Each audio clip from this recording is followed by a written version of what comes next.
Tutorials ఈరోజు మనం తెలుగు ప్రశ్నలు చదువుకుందామండి.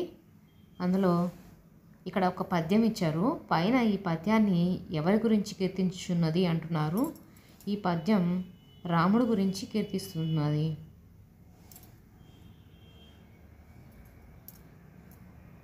ఇక్కడ కూడా పద్యం ఇచ్చారు. అలాగే ఈ పద్యం సంశయంలో మునిగిన భక్తుడు ఎవరు అంటున్నారు. ఎవరు అంటే గుహుడు.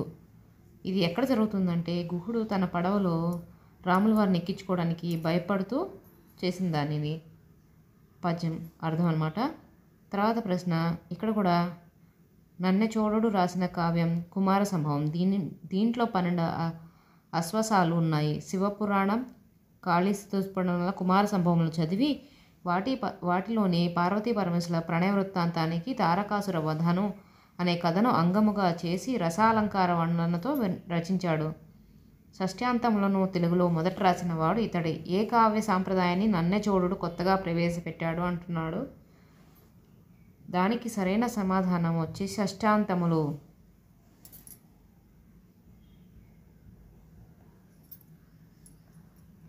చూడండి, నన్నెచోడు రాసిన పయనించిందే. నన్నెచోడుడు కన్నా ముందు కుమార సంభవం కావ్యాన్ని ఎంతమంది రాశారు అంటున్నారు. దానికి సరైన సమాధానం 2.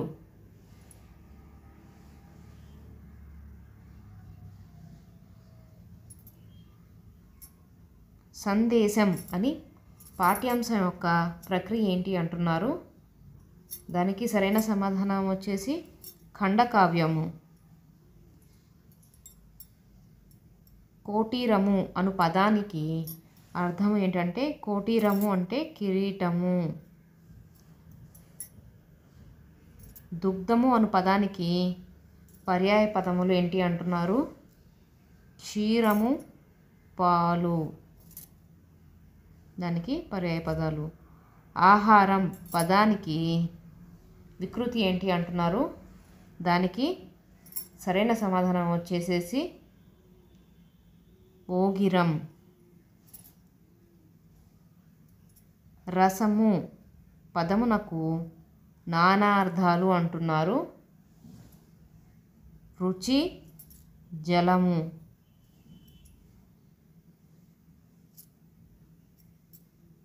ఈ క్రింది వానిలో జాతీయం కానిది ఏంటి అంటున్నారు. దానికి సరైన సమాధానం ఆనందమైన. ఊరంతటికీ ఒకటే దుప్పటి ఏంటది అంటున్నారు. దానికి సరైన సమాధానం వచ్చేసి ఆకాశం అండి. పుస్తకానికి అందమైన అట్ట వేశారు. ఈ వాక్యంలో విశేషణం ఏంటి అంటున్నారు. అందమైన అనేది విశేషణం.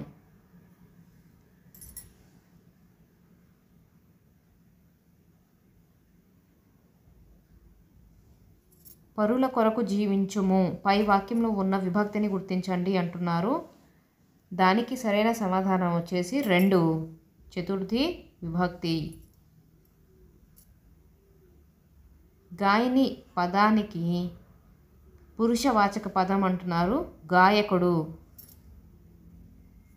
అది సరైన సమాధానం.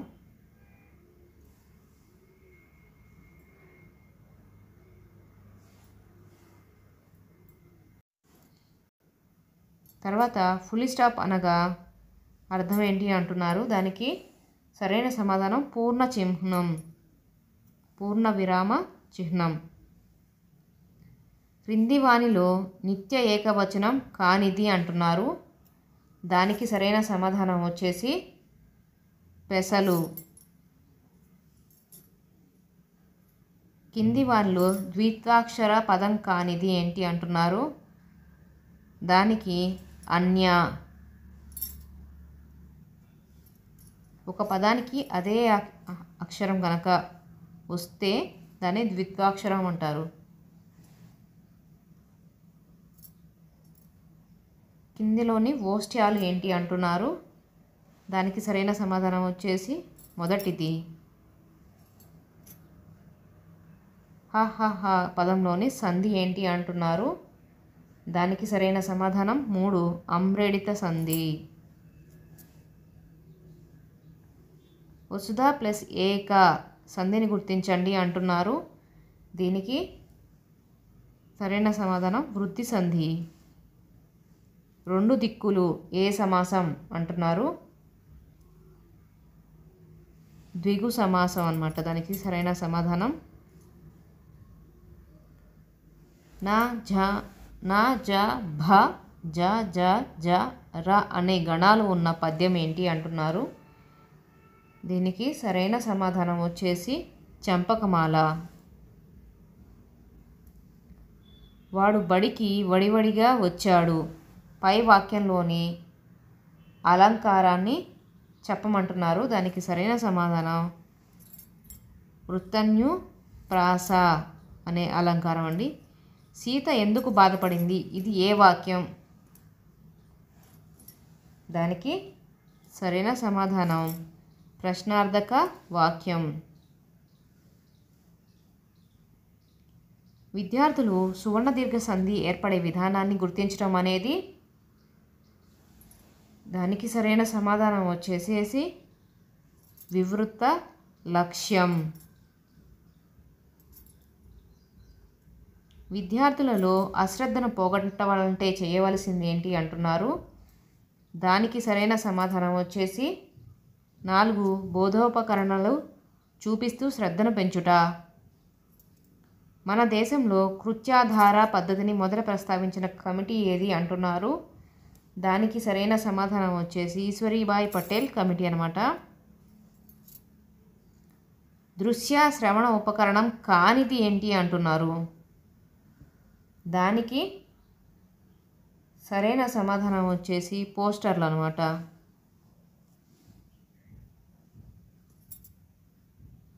ఒక యూనిట్ను కొన్ని సబ్ యూనిట్స్గా విభజించుకున్న తర్వాత ఒక్కొక్క సబ్ యూనిట్ను బోధించడానికి తయారు చేసే ప్రణాళికని ఏమంటారు అంటే పాఠ్య ప్రణాళిక.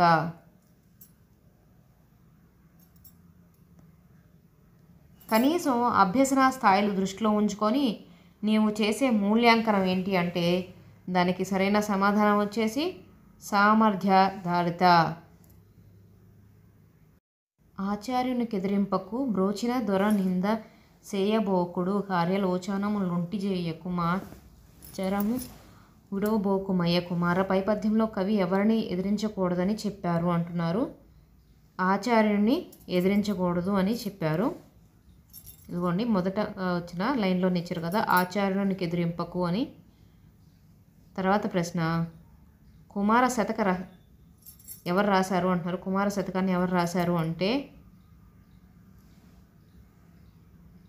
పక్కి వెంకట నరసింహ.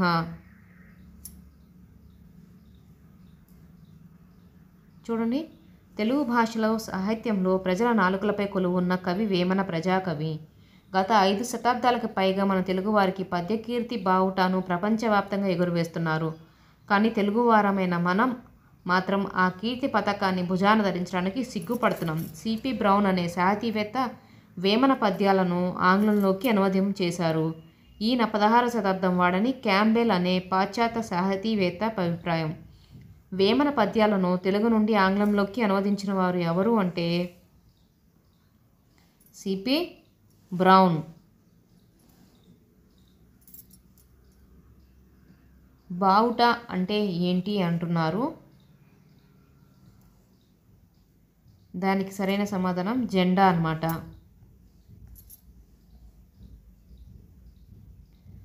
హితోక్తి శతకం రచించిన కవి ఎవరు అంటున్నారు. దానికి సరైన సమాధానం గద్దెల శామ్యూల్. ఎలమి అను పదానికి అర్థం ఏంటి అంటున్నారు. దానికి సరైన సమాధానం సంతోషం. దిటవు పర్యాయ పదాలు ఏంటి అంటున్నారు. దానికి దిటవు అంటే ధైర్యము మరియు శక్తి. వితం పదానికి ప్రకృతి ఏంటి అంటున్నారు. విధం. దానికి సరైన సమాధానం వచ్చి విధం. చైతన్యం పదానికి నానా అర్థాలు అంటున్నారు. దానికి సరైన సమాధానం వచ్చేసి 1 తెలివి, ప్రాణం. క్రింది పదాలలో జాతీయాన్ని గుర్తించండి అంటున్నారు. దానికి సరైన సమాధానం వచ్చేసి తలలో నాలుక. పైనొక పలక కిందొక పలక పలకల నడుమ మెలికల గిలక అంటున్నారు. దానికి సరైన సమాధానం వచ్చేసి నాలుక.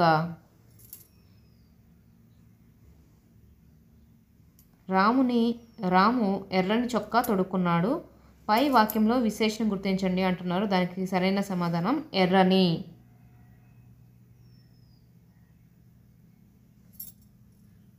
విద్య చేత వర్ధిల్లుము ఈ వాక్యంలో గల విభక్తి అంటున్నారు. దానికి సరైన సమాధానం వచ్చేసి 3 తృతీయ విభక్తి. స్త్రీలను సంబోధించే పదాలు అంటున్నారు. దానికి సరైన సమాధానాలు వచ్చి మహతి వాచకాలు. కామ అనగా అంటున్నారు. స్వల్ప విరామ చిహ్నం. అందరూ అనే పదానికి అందరూ అనే పదం దేనికి చెందినది అంటున్నారు. దానికి సరైన సమాధానం బహువచనం. క్రింది వానిలో సంశ్లేషాక్షర పదం ఏంటి అంటున్నారు. దానికి సరైన సమాధానం వచ్చేసి ద్రష్ట. కింది వానిలో సరళ పదాన్ని గుర్తించండి అంటున్నారు. దానికి సరైన సమాధానం వచ్చేసి 4 పలక. ఒకే పదం పూర్వ పరపదాలుగా ఉన్నప్పుడు పరపదం. దానికి సరైన సమాధానం అమ్రేడితము. సకలైక్యం పదంలో ఉన్న సంధి ఏంటి అంటున్నారు. దానికి సరైన సమాధానం వృద్ధి సంధి. బాల్య క్రీడలు ఏ సమాస పదం అంటున్నారు. దానికి సప్తమి తత్పురుష సమాసం. ఉత్పలమాల పద్యగణాలు ఏంటి అంటున్నారు. దానికి సరైన సమాధానం వచ్చేసి 2 భ ర న భ భ ర వ. అవి పద్యగణాలండి. పద్యంలోని పద్యపాదంలో కానీ 1 లేదా అంతకంటే ఎక్కువ హల్లులు పునరావృతమైతే అది ఏ అలంకారము అంటున్నారు. దానికి సరైన సమాధానం వచ్చేసి వృత్యానుప్రాస అలంకారము. ఔరా సీతారాముల రథం ఎంత ముచ్చటగా ఉందో అనేది ఏ వాక్యమో మనం చెప్పాలండి. దానికి మనం చదువుతుంటేనే మనకు అర్థమైపోతుంది కదా అది ఏ వాక్యమో. దానికి సరైన సమాధానం ఆశ్చర్యార్థక వాక్యం. ధ్వనులకు మధ్య ఉచ్చారణలోని పోలికలు తేడాలు గ్రహించడంలో అనేది దీన్ని తెలియజేస్తుంది అంటున్నారు. దేన్ని తెలియజేస్తుంది అంటే అవగాహన.